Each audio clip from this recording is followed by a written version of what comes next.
Hey, welcome back to No Hype Beer Reviews. Unless it's your first time, then welcome. Please consider subscribing. If you do, hit the notification bell, get all the updates. What's for today's video? So it is Saturday. It's Saturdays. I do Cellar Saturday. Drink something off the shelves behind me. And this, I'm so excited for, is one of my favorite beers ever. It is my favorite Christmas beer, and I love a lot of Christmas beers. So that's really saying something, because I love, we got St. Bernard's Christmas Ale. That's another one I love. Celebration from Sierra Nevada I love. There's ones that I used to drink a lot that just because of this channel and how many beers I try to review, I haven't revisited in a long time. But man, I love this time of year. I love drinking the beers this time of year. So me saying this is my favorite is really saying something. You know what's interesting? There's a line on the back, and I actually poured it a little bit beyond the line. So there's not a ton of head to it, so I don't know why they have the line there for 0.2 liters. But I want to go, well, I'll keep it there, whatever. Talk more about the beer.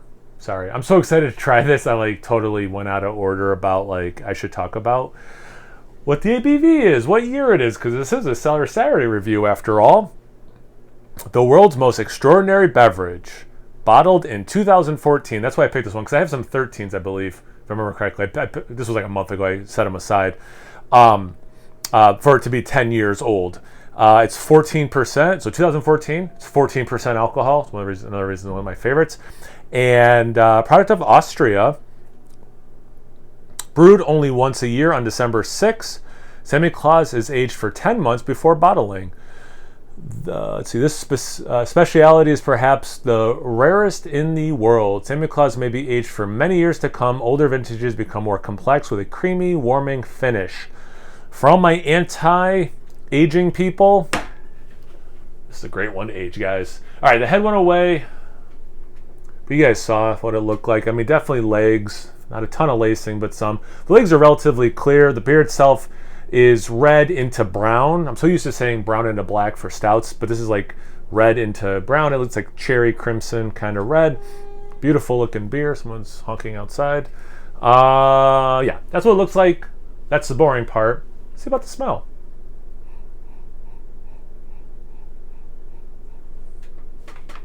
Sherry, some port, cherries, a little bit of cranberries, but not sour at all. It's you added a lot of sugar to the cranberries.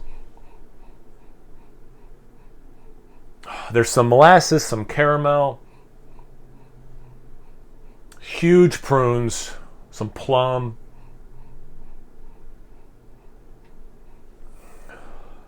God, this smells awesome. It's not just because I love sweet things. I talk about it a lot on the channel. I don't have one sweet tooth. All my teeth are sweet teeth. I love sweets. But I don't want to just drink simple syrup, right? I still like flavors besides sweetness.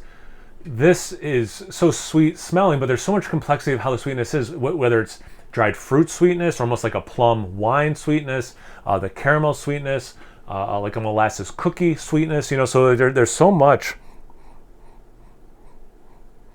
going on there, and it's all things that seem relatively sweet, but there's so much depth and character there as well. So I hope I articulated that well. Let's see about the taste. Cheers. I noticed proper glassware. Cheers.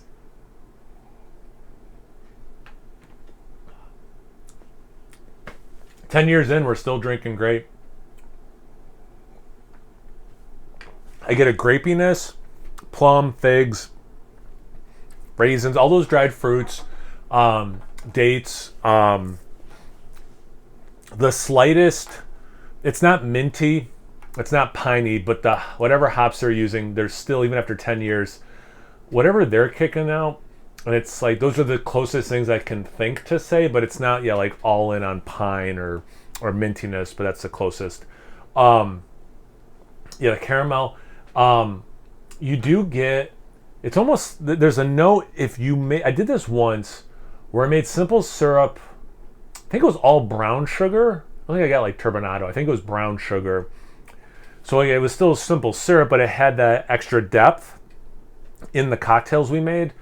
And this has a little bit of that from what I am remembering of that. Man, I want to say the illusion of baking spices. I think it's actually more of like those spices I think would pair well with this. There's no even hint of them.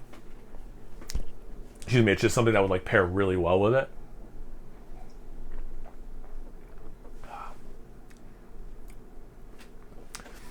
Yeah, and the port and the sherry notes are big too. Some of that molasses comes through. It's not oatmeal-y, but maybe it's the raisins and like the like. I kind of want to say raisin oatmeal cookies, but isn't. I think it's more of like the caramelized sugars and the raisins than specifically that kind of cookie, because it doesn't have any sort of oatness to it. You know, for 14%, hides the alcohol pretty well. Kind of scary how well. Does it drink bigger? Yeah, for sure. But 14% with 10 years on it, yeah. I drink a lot of big ABV beers, so I'm probably not the person to weigh in on this, actually. Let me do one more sip.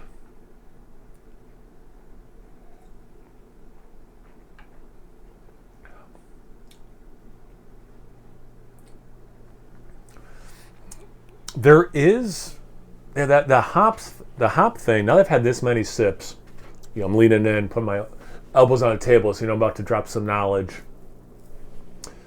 Decade in, that many sips in, really trying to focus on what the hops are bringing, the slight balance that's being brought to the sweetness from the hops and the bitterness. This many years in, I am finally noticing. I'm taking way too long to say the thing I want to say. That like dead, dying hop thing that older beers can get.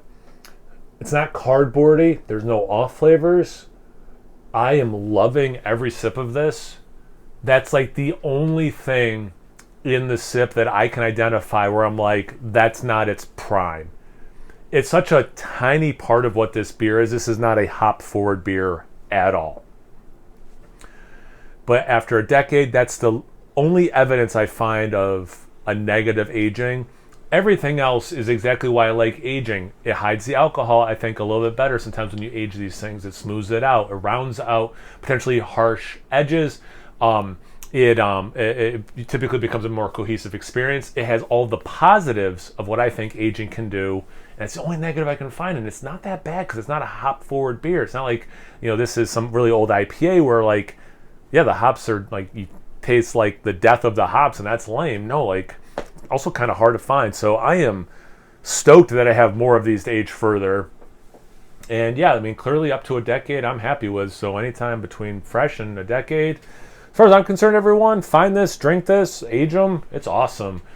All right, have you guys had some before? What are your thoughts? What's your favorite Christmas ale, Christmas beer, I should say? Anything, everything, comment section below. Let's get a conversation going. Once you're done doing that, make sure you check me out on Instagram and Untapped. It's No Hype Beer Reviews in both those places. Please like, comment, subscribe, and most importantly, imbibe. Cheers, everyone.